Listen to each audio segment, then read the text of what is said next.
Ladies and gentlemen, welcome to a reveal and breakdown of the third faction in Immortal Gates of Pyre, which is an RTS up-and-coming that I'm very excited about. We're going to call the lore master himself, It Who Speaks. I'm going to ring him on the telephone.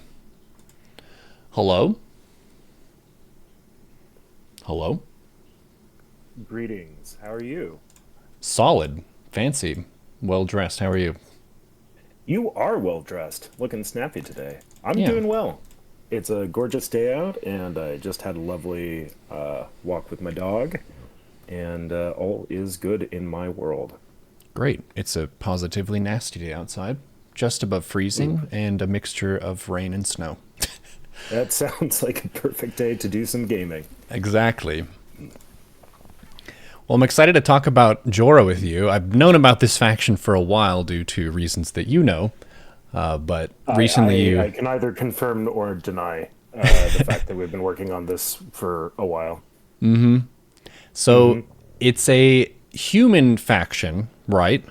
So a lot of Yes. people are immediately going to think Terran, but from what I've seen, they're... There's some like loose similarities to Terran, but it plays much more like, I'd say, Zerg.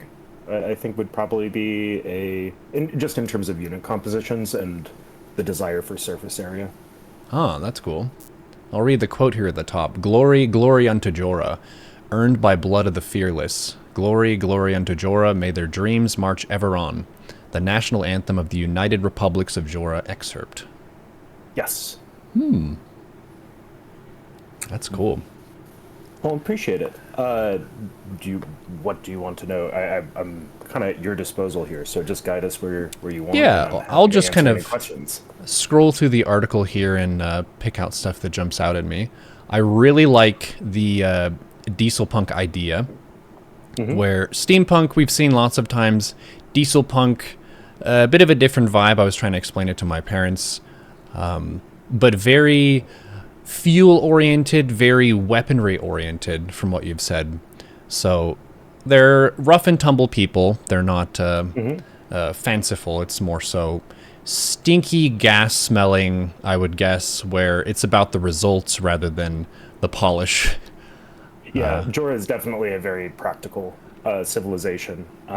Though, like, Jora is a pretty diverse society because it's not really one country. It's sort of an emergency confederation that federalized. It used to be a ton of different smaller nations that Karath was able to bully around and annex fairly effectively. But they were basically united by a pretty clear inciting event where a city called Jora's Crossing, was destroyed by Karath with no explanation, and that was pretty politically significant because Jora's Crossing was kind of an agreed upon sort of neutral zone to resolve disputes, to conduct free trade. It was very much kind of like a Singapore, or I guess would be like, pre sort of imperial era, the Bactrian kingdoms in modern day Afghanistan. It was a place that you did not violate, and Karath made a very concerted, very expensive effort, about 60 years before game present, 70-ish years, to basically eradicate everything in the area. So, And then for listeners who don't know about Karath, what's the quick and dirty? they're an angelic led empire. Most of their subjects are human. There are a few non-human subjects, but the vast majority are conquered humans that basically are servants and a sort of fuel source for celestial beings that humans call angels. They're sentient plasma beings that are extremely powerful and very long-lived, provided they can sustain themselves on energy sources. And so humans serve as sort of a battery for them to extend their lifespan and concentrate power. And they have this empire as sort of a mechanism of housing growing large numbers of humans within the context of a religious state. That doesn't sound wholly benevolent. Are they absorbing the humans? How is this working? Yeah, so there's basically a weekly mass ritual called the letting rites. And the letting rites basically gives a tithe of a person's soul energy, it's kind of like getting your blood drawn.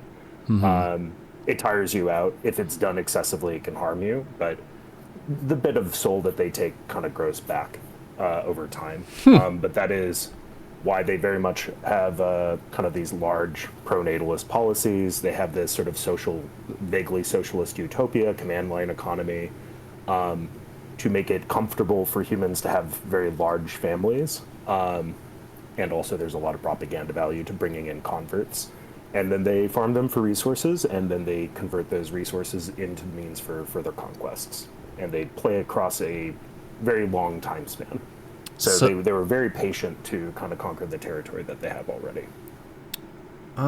So by Jora being attacked by the Karath, that would be kind of a demographic of humans who probably dislike the Karath a lot.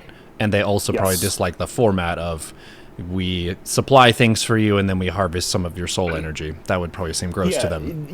Yeah, the dynamic is probably best. There's a few historical comparisons.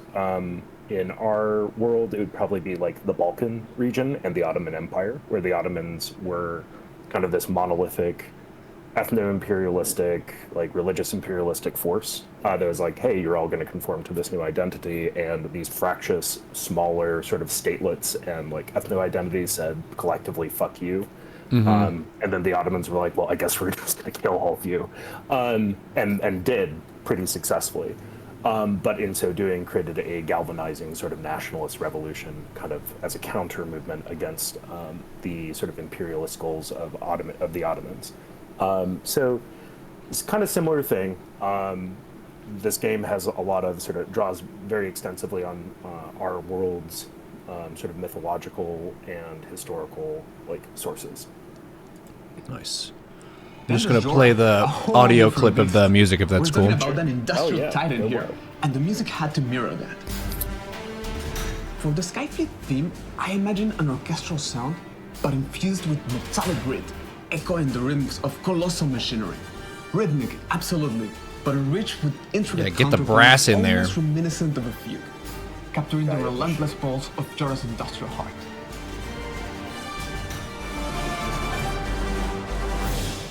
Yeah, big epic sound. I love it.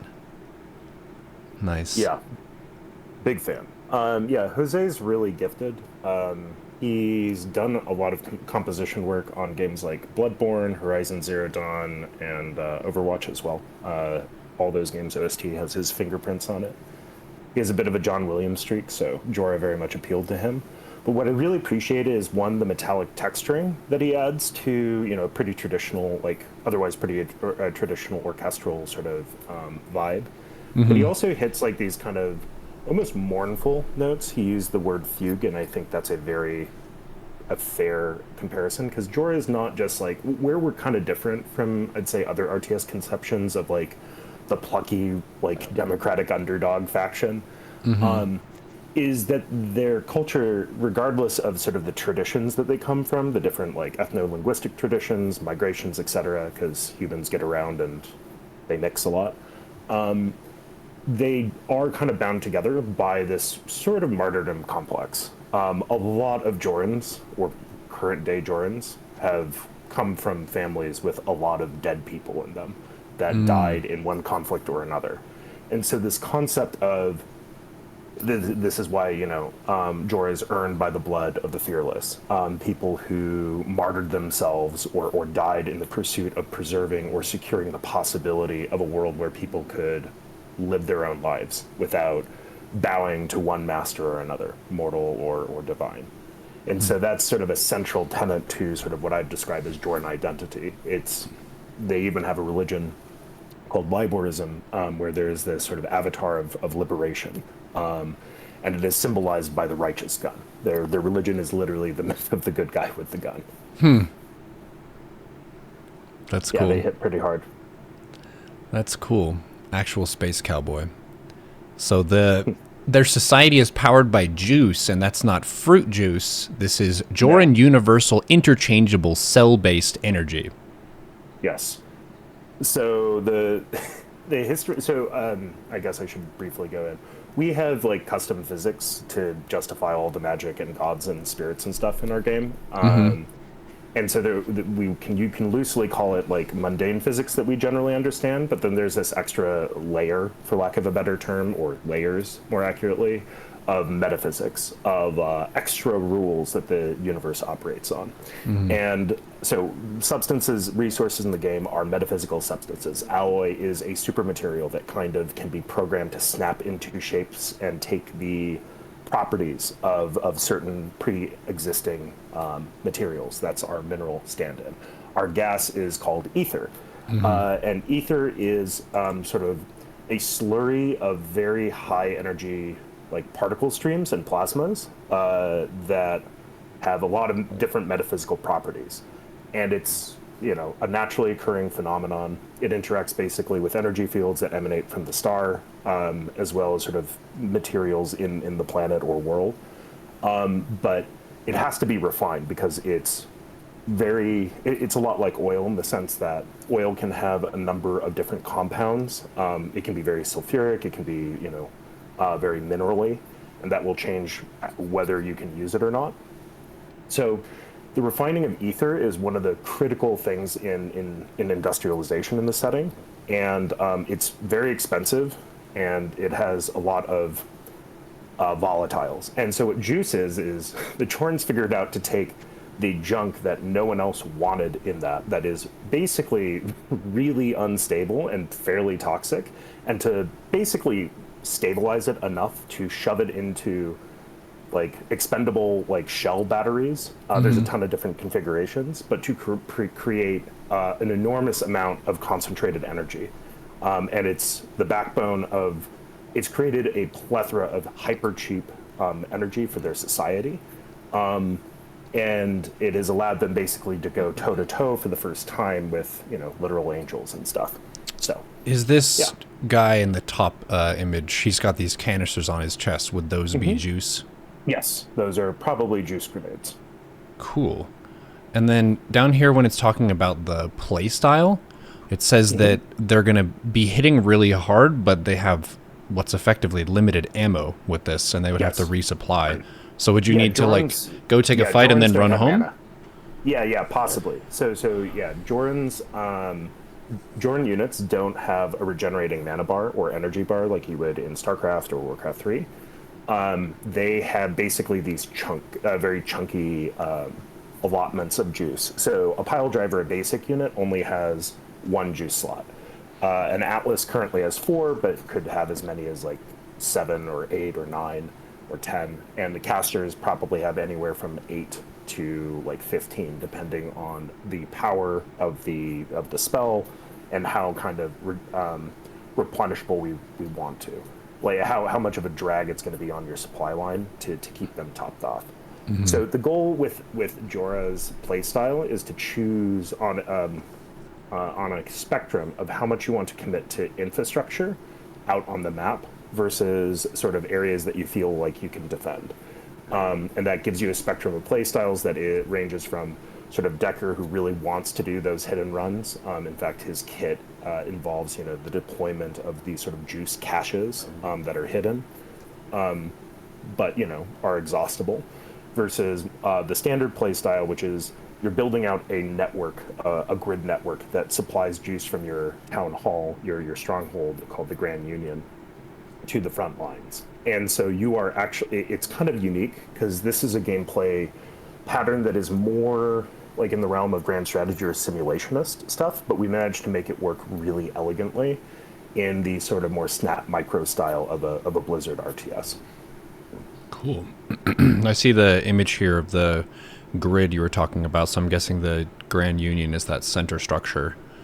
Yeah. These are all kit bashed.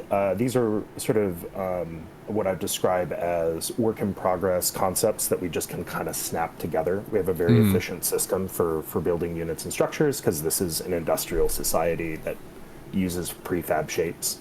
So obviously, just the caveat, none of this is final, but yeah, this is our visual test for how the grid functions in game. Cool. And then on all that stuff. And it's early going, but I would guess that for a player who's fighting against the Jora, there could be key buildings you could destroy that might disrupt the grid flow from their union to... Yeah. So there's grid pylons that extend the grid. They're very cheap. They're like fairly these. durable. Yeah, but they will. Yeah, exactly. Those are grid pylon concepts. And if you snipe them, you take the grid offline until one's built again. So they're fairly cheap and fairly quick to construct, but you can also kind of tear them down, especially if you have a pretty big army coming through. The problem with, committing a lot of guys to taking down grid pylons is Jora really likes area of effect damage.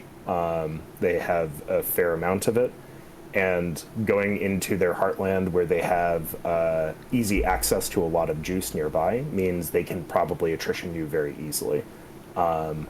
And then you're vulnerable potentially to a counterattack. So kind of like creeping, like clearing out creep tumors. It's more committal for both sides. And the possibility for pretty decisive battles kind of spikes. That's cool. They like to blow crap up. Seems kind of like a glass cannon faction more so, where they're prioritizing damage and not really having as much regard for their own survival. Yeah, kind of. So yes, they have their frontline unit, which is we have the old concept art for it for this. I'm not cleared for the new concept art. Is called the Pile Driver, and it's a very disposable sort of mining droid. That has a very simple runic intelligence fab, and that they don't really know how and why it works the way it does. Because all this basically is reversed engineered, like ancient technology, stripped down and made as repeatable as possible. So pile drivers are such a simple design that they can spend juice to basically reassemble themselves. There's like a few units in StarCraft 2's campaign that do this or have variants of this. So they expend juice, they leave behind a corpse, whether like I think it's the Purifier Zealot that can reassemble itself, as well from the Legacy of the Void campaign. The Tarask Ultra can do that too. The Tarask Ultra, and then the old Thor from the Alpha with a reconstruction protocol, which made it into Wings of Liberty. So this is kind of a similar thing, where you can target the Hulk that you leave behind, that this thing leaves behind when it's destroyed. But that means, of course, you're spending firepower elsewhere. So, and it's also, a piece of blocking terrain that complicates movement. So you want to, as a Jordan player, throw enough pile drivers at the enemy, and they hit hard enough to where you don't want to ignore them. You do have to kind of address them. And their later upgrades elongate or enlarge those legs, so where they can spring forward. So they have this sort of like mini zealot charge. So they become very sticky, very annoying enemies that kind of gum up your lines and gum up your movement, which is exactly what the range specialists in Jora want. They want, just like a Hydralisk, wanting to get a lot of white damage through, or a bomber that wants to do a bombing run. You want your opponent to have limited options, because you're spending that juice and you're going to be vulnerable afterwards. So you want a consistent delivery system to wipe people out. And this looks like a melee unit, right? Yes, this is like a Zergling. It's a very fat, chonky, hard to kill Zergling. Cool. I like the look of it. Doesn't look like anything else that I've seen. Well, I appreciate it. Yeah, we gave them the little mining lights to give them a bit more personality. I like the art of this guy. He's got a robot arm. Looks like evidence of some damage he took in the past. Yeah, robotic prosthetics are pretty common in Jordan society. It's a pretty normal thing. Like a lot of, let's just say a lot of Jordan factories aren't exactly OSHA compliant.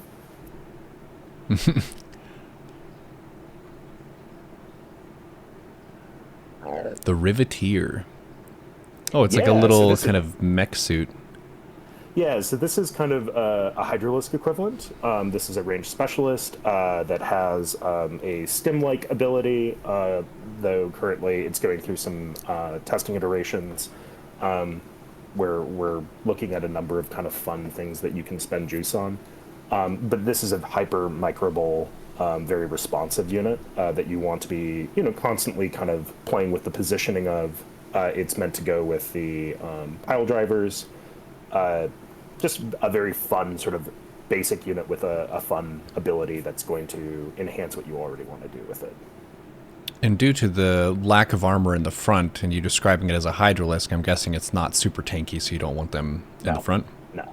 No. For their cost, they are quite snipeable, especially against anti-armor specialists. I believe they have medium armor, so they take half bonus damage from light and anti-heavy sources, but I could be wrong. Cool. Came from the region's industrial boom. I would guess that occurred whenever they figured out how to use juice.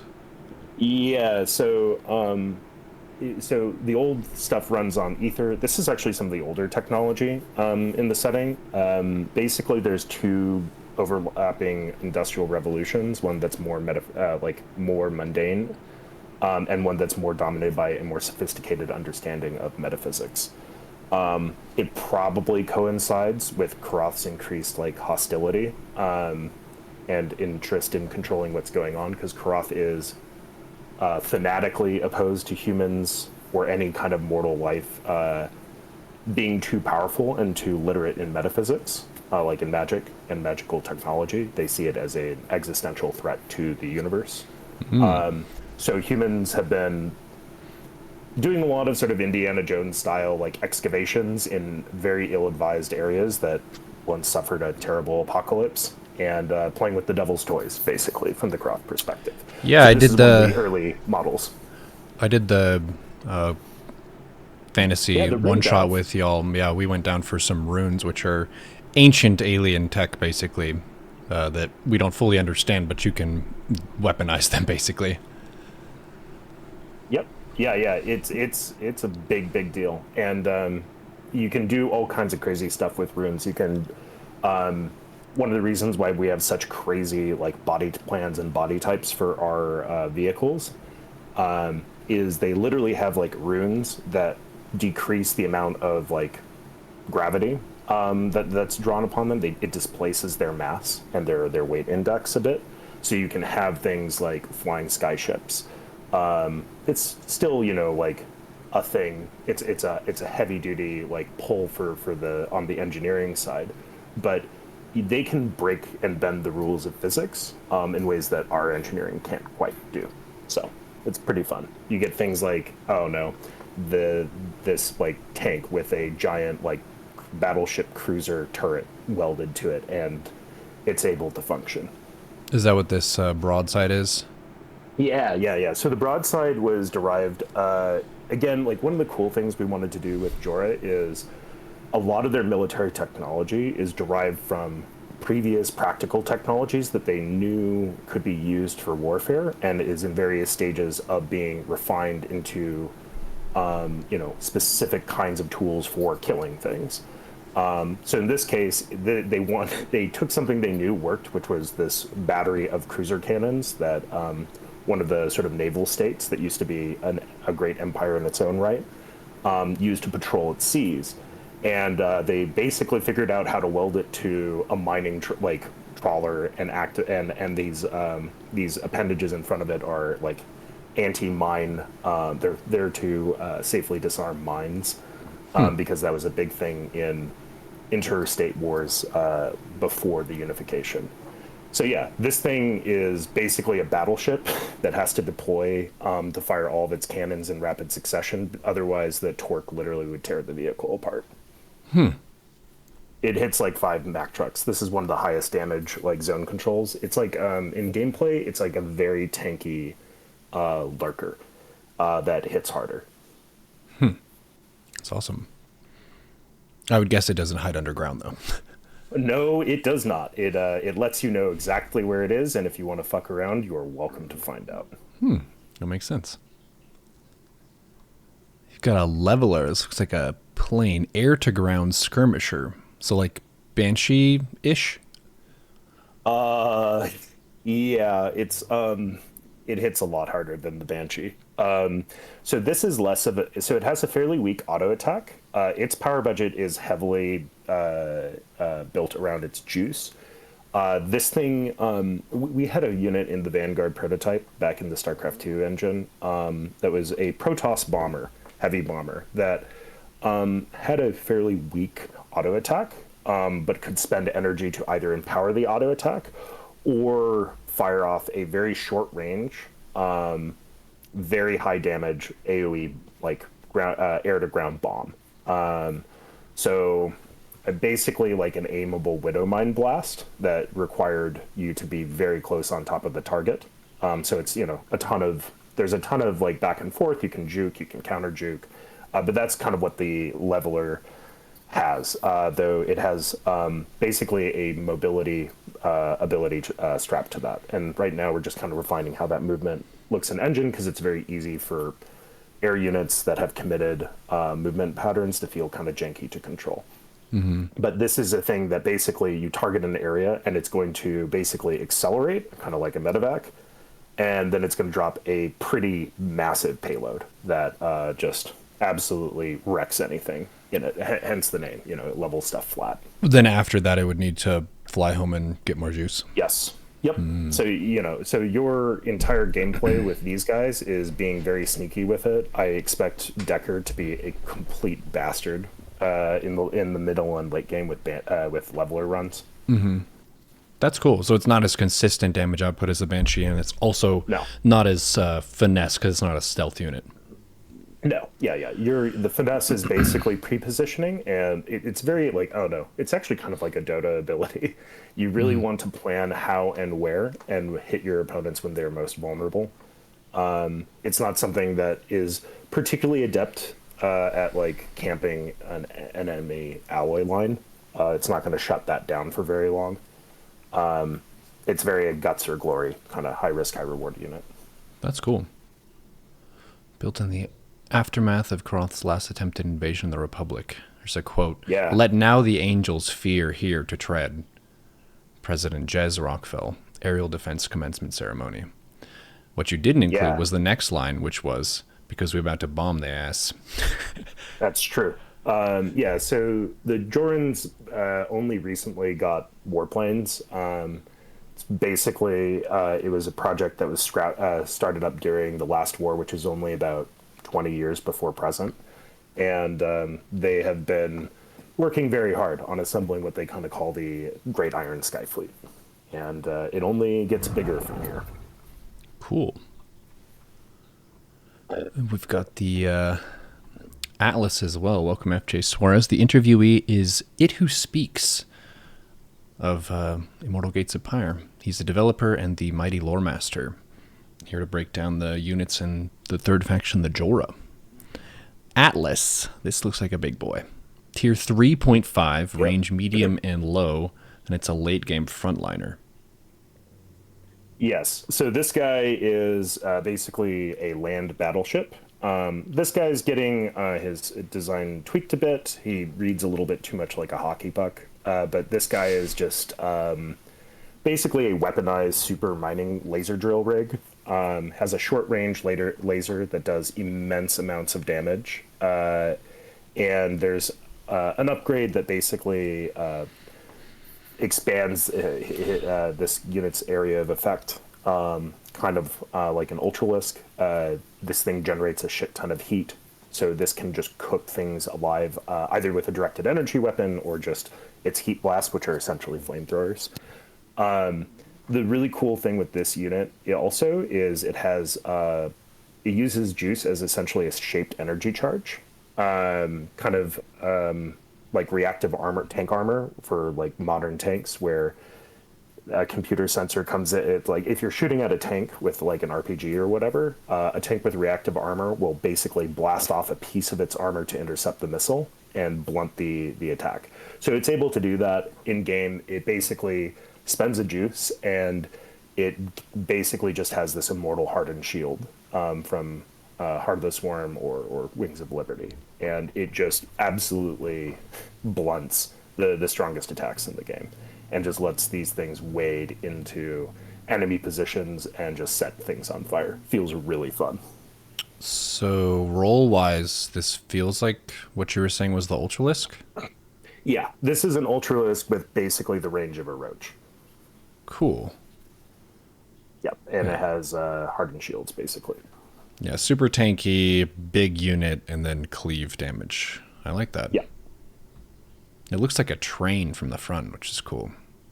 Yep. That's absolutely intentional. And I like a lot of this stuff is basically repurposed mining equipment, which Yeah, I don't know if that's because they had laws against creating weaponry in the past.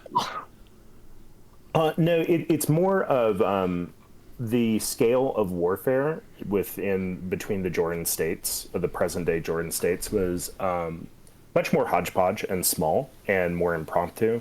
There weren't in order to have big, fancy looking armies, that requires very extensive not only research and development, but a unified like degree of measurements, right? You have to have bolts and energy like measurements like all standardized. There was no standardization there.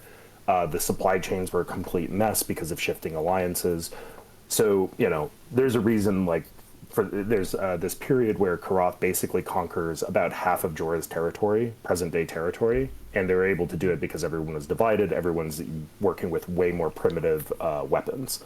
And so it's ultimately through a series of unification wars where more and more power is consolidated among fewer and fewer groups that ultimately can agree on, what size should a shell casing be so you can actually make guns that use the same damn ammo. And so, yeah, they're figuring out how to fly the plane while building the plane. Huh. Rough and tumble, Space Cowboys. Cool buildings here.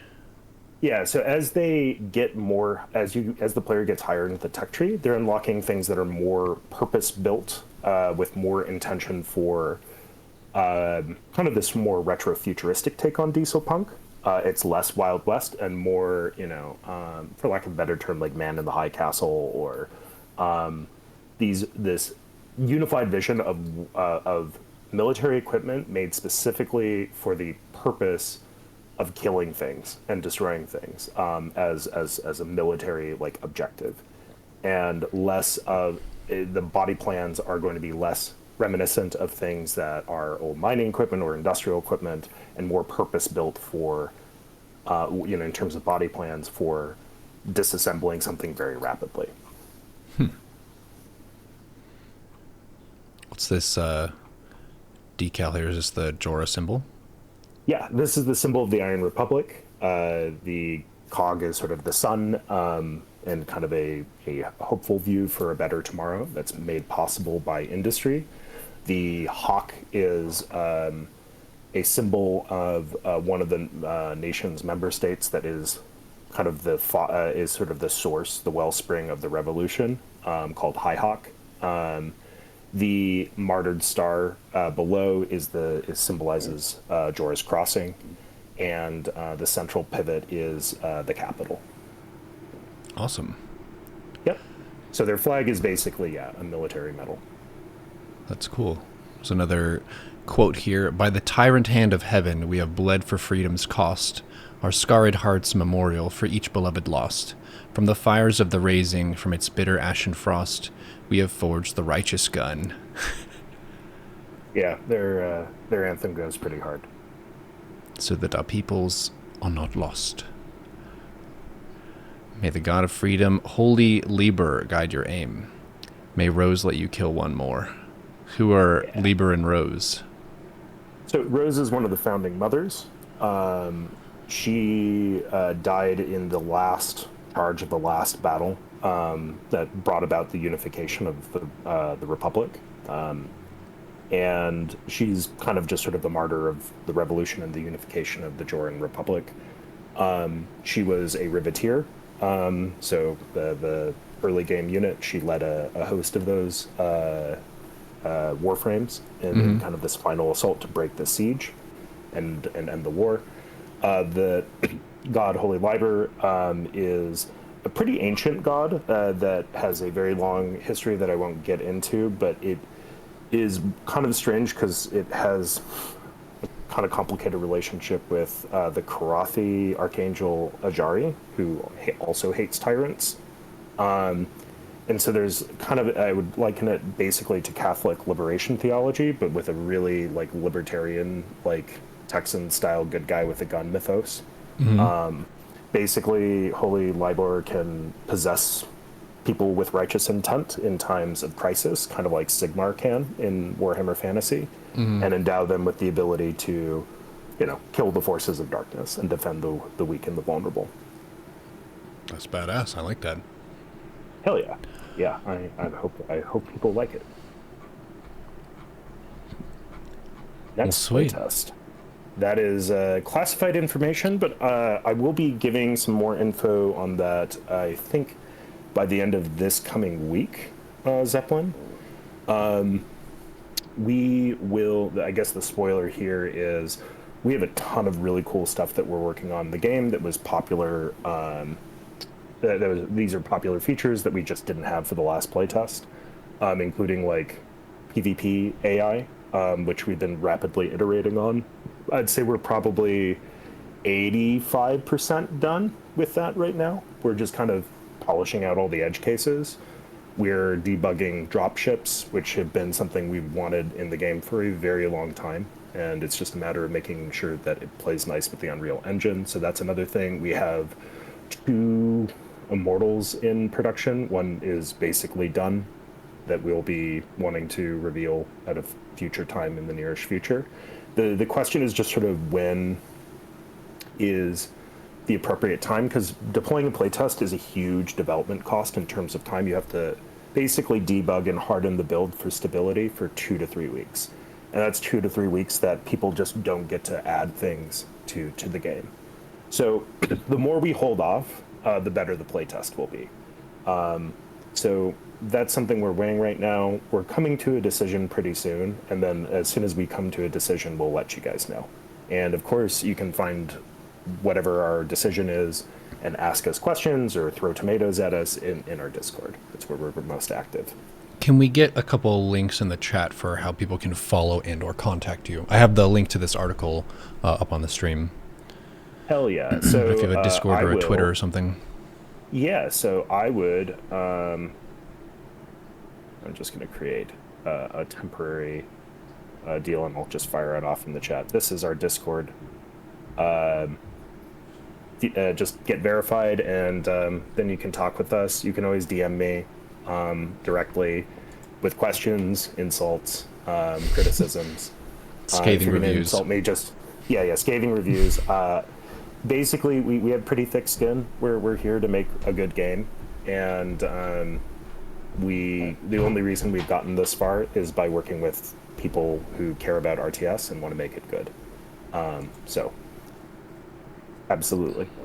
Awesome. I've had a good time with your playtest so far. I'm a big fan of the Aru faction, which you know. Oh, yeah. Well, the next, I can spoil, the next Immortal is going to be an Aru Immortal. Yosh. Also, your game menu and stuff was really good the last time we checked it. You got a nice background. It showcases the character. Yeah, we were really happy with the army going into the gate in the background and the cool guys and gals in the foreground. Mm-hmm. Just hopefully we will get more faces in the game pretty soon.